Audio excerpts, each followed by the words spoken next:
Selamat bertemu kembali di dalam diskusi kita mengenai filsafat ilmu pengetahuan bagian yang ke-10 ya. Judulnya adalah mengenai empirisme sebagai epistemologi ilmu pengetahuan. Revolusi ilmiah dimulai di Eropa Tengah ya, di Eropa Tengah dengan Copernicus, Brahe dan Kepler ya. Kemudian bergeser ke Italia ya, Galileo, pindah lagi ke Prancis, Descartes, dan berakhir dengan Newton di Cambridge, Inggris. Ya. Revolusi ilmiah juga merupakan revolusi filosofis untuk alasan-alasan yang telah kita catat. Ya. Pada abad ke-17, ilmu pengetahuan adalah filsafat alam. Dan banyak lagi yang akan dicatat yang mengenai filsafat dan ilmu pengetahuan ini. Jadi Newton menulis banyak filsafat ilmu pengetahuan dan Descartes memberikan kontribusi untuk fisika.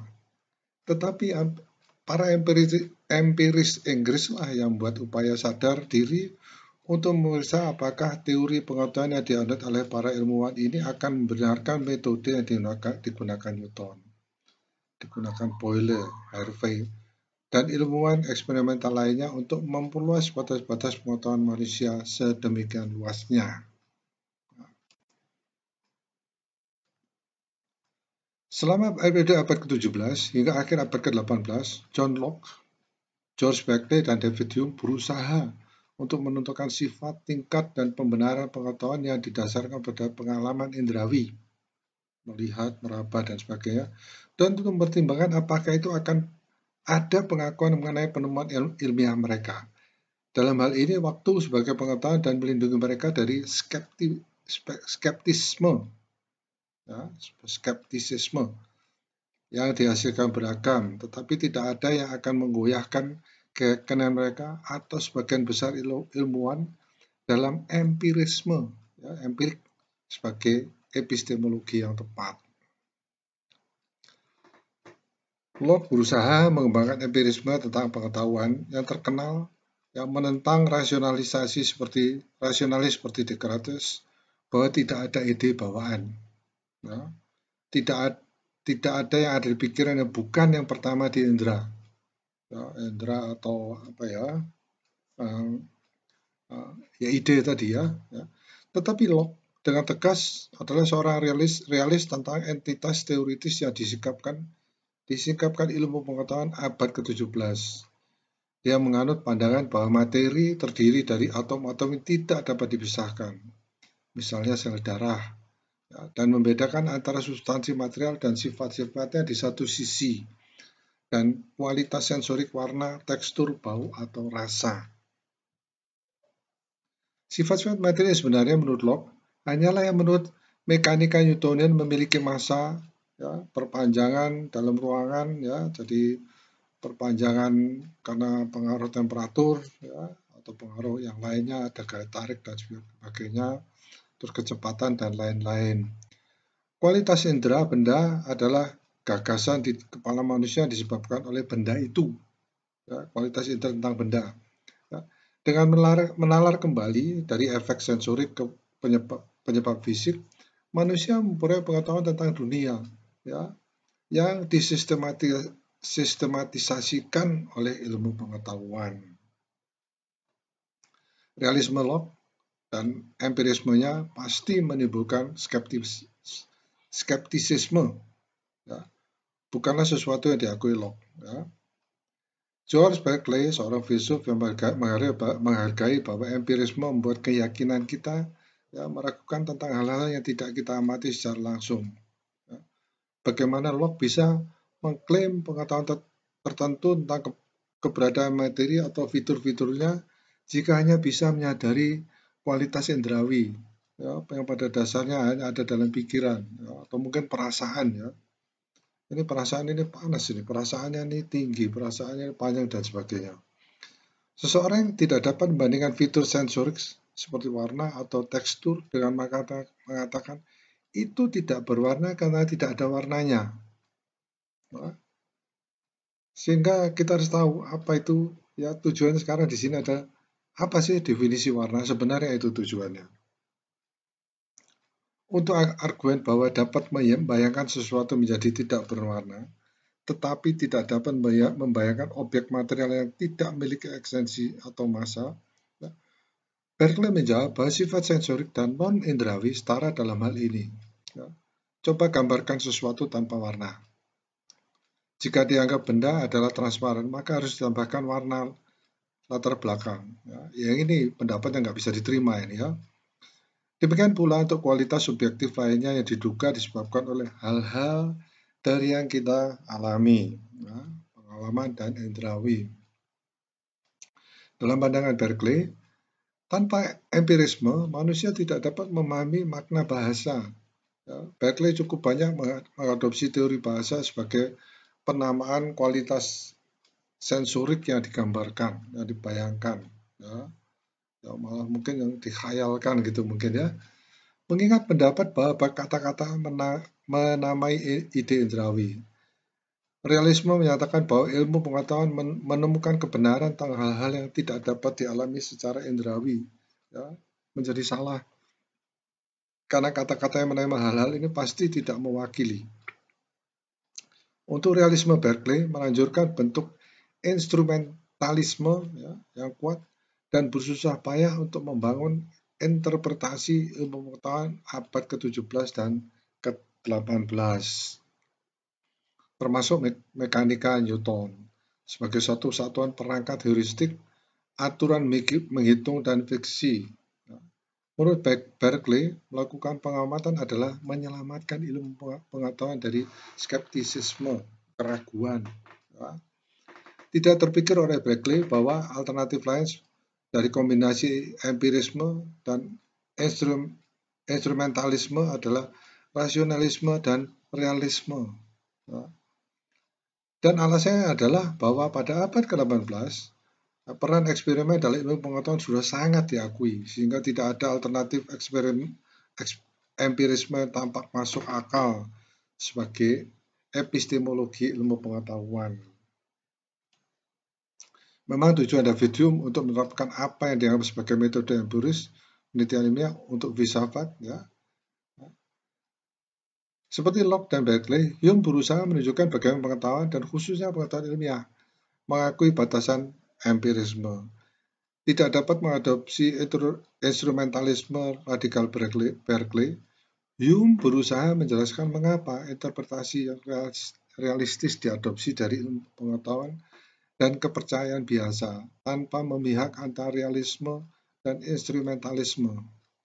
Tetapi pendapat Hume terhadap program empirisme menjadi masalah yang berbeda dari yang diangkat oleh konflik realisme dan empirisme. Ini adalah masalah induksi, mengingat pengalaman indera manusia saat ini, bagaimana kesimpulan dapat dibenarkan dari catatan masa lalu, ke masa depan, terhadap hukum dan teori ilmiah yang dicari. Argumen Hume sering direkonstruksi sebagai hanya ada dua cara untuk membenarkan suatu kesimpulan.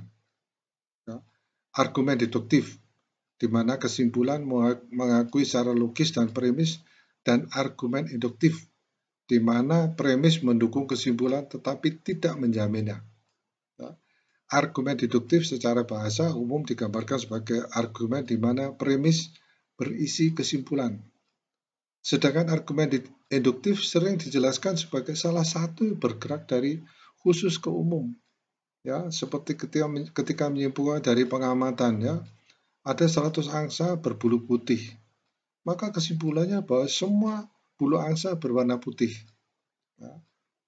Mungkin sepintas kita melakukan hal ini benar, tetapi ini sebagai contoh, sebagai alasan untuk mengatakan bahwa yang umum belum tentu adalah menjadi kesimpulan yang benar. Sekarang, jika ada tantangan untuk membenarkan klaim bahwa argumen induktif, argumen dari khusus ke umum, atau dari masa lalu ke masa depan, akan dapat diandalkan di masa depan, maka yang dapat dilakukan hanya dengan menggunakan argumen deduktif atau argumen induktif.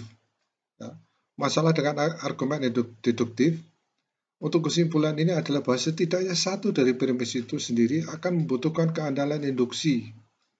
Sebagai contoh kita perhatikan di bawah ini. Jika suatu kegiatan telah dapat diandalkan di masa lalu, itu akan dapat diandalkan di masa depan. Ya, kalau masa lalu mengatakan ada suatu kesimpulan A, maka masa depan ya tetap dianggap kesimpulan A. Kecuali ada suatu argumen lain ya yang mengatakan bahwa itu batal. Yang kedua, di masa lalu argumen deduktif dapat diandalkan. Karena itu, ya, yang ketiga, argumen deduktif akan dapat diandalkan di masa depan. Nah, ini dasar-dasar penelitian ya.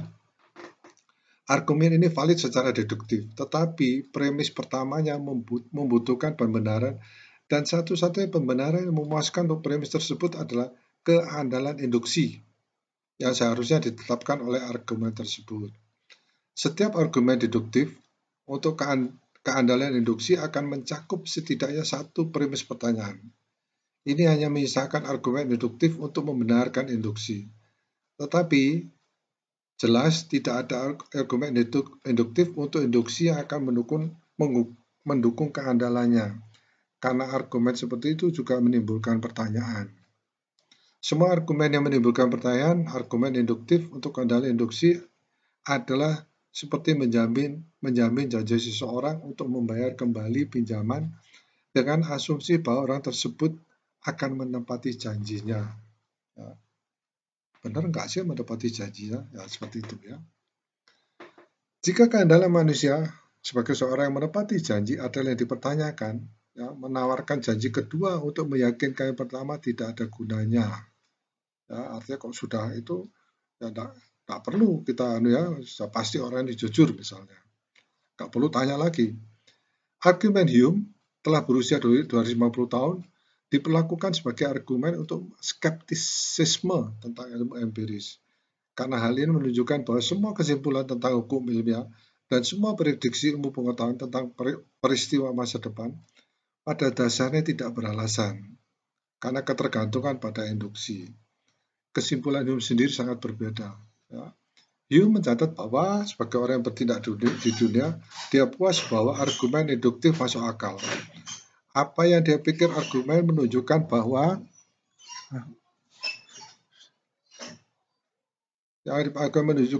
belum ditemukan pembenaran yang tepat untuk induksu, ya. Ya, bukan bahwa tidak ada pembenaran untuk itu. Positivisme lain percaya bahwa solusi untuk masalah Hume terletak pada kebenaran berbagai gagasan tentang probabilitas dan menampakkan hasil kemajuan satu abad dalam logika matematika keempirisme Hume. Begitu berbagai interval probabilitas yang digunakan dalam sains dipisahkan, maka yang diharapkan untuk mengidentifikasi salah satu yang dipergunakan penelitian ilmiah dari data ke hipotesis atau untuk menjelaskan gagasan itu untuk memberikan rekonstruksi rasional dari inferensi ilmiah yang membuktikannya. Kaum positivis menghabiskan lebih banyak waktu untuk mencoba memahami dan menjelaskan logika metode eksperimental, menyimpulkan dari data ke hipotesis dari proyek lain dalam filsafat ilmu pengetahuan. Alasannya jelas, tidak ada yang lebih penting bagi ilmu pengetahuan dari belajar dari pengalaman. Demikianlah apa yang dimaksud dengan empirisme. Dan ini dipercaya adalah cara untuk menemukan solusi untuk masalah Hume.